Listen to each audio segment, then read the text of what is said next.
Waliwo bannayuganda bangi abazze bakukulumira poliisi olw'okukwata abantu baabwe ne basuka mu ssaawa 8 nga bali mu kaddukulu mu kifo ky'okutwalibwa mu kkooti. Kino kitunuulirwa ng'ekyokulinnyirira eddembe ly'obuntu. Kati Ssaabawabi wa Gavumenti Jane Francis Abodo ategeeza nti obuzibu buvudde ku kuba nti tebalina bawabi bamala mu misango egy'enjawulo.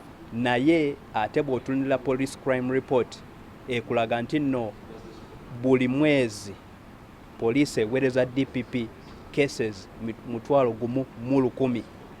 Kiba kitegeeza nti no abantu abalina okuprosecutinga oba okulukinga ku files no tebamala.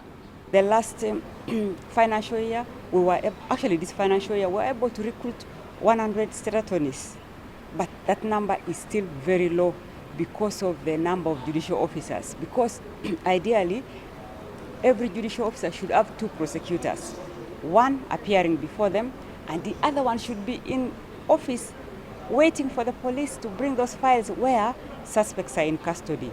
And for us, where suspects are in custody, we normally fast track those because of the 48-hour rule. But you find most of the time, by the time the file has come, the suspect has actually already been there 48 hours plus. Kuno kwogatta n'abasirikale abalina okunoonyeza ku misango okubeera nga tebamala. So currently we have 5,722 CID officers. So when you do the mathematics, you find that currently one CID officer is handling 39 case files. That is a lot of, investigations to be undertaken. But the recommended international level is one detective is supposed to investigate 12 case files in a year. That means 1 case file per month. Our projection is that currently the CID strength should be close to 14,000.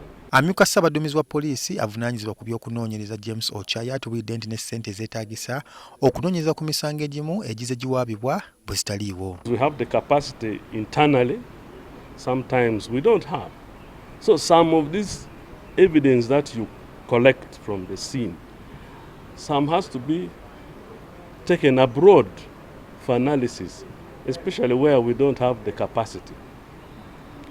So this 16 million is mainly for capital offenses like murder, and now we also have the cyber crime. Newankubadde alipoota ya poliisi ku misango ya 2023 yalaze nti emisango egyaloopebwa gyakenderamu, bo abamakomera bagamba nti abasibe beeyongera buli lukya. The number of prisoners admitted directly from court has increased by 13.8%.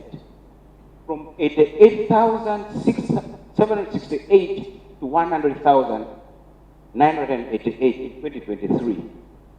So our daily increase in the prisoners' population has gone. So you will ask, are we contradicting the police? No. Raymond Tamale, NTV, Akawungeezi.